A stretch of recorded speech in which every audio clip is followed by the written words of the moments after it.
everyone, today we are going to make sattu. So the ingredients required are, we have taken sattu. It is a powder of roasted chickpeas. We have taken half a lemon, black salt and water. Let's start with the recipe. Now we'll add 1 teaspoon of sattu in a glass and we'll add a pinch of black salt.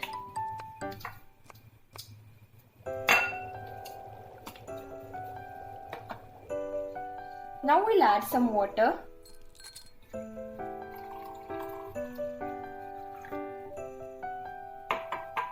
Now we'll squeeze half a lemon.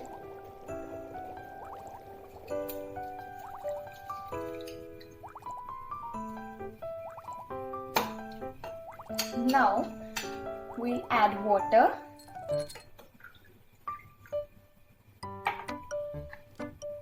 Give it a slight mix. And our sattu is ready to drink. It's a super hydrating and super refreshing drink. And it has an amazing taste.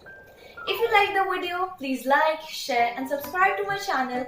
Do comment down. Thanks for watching. Bye.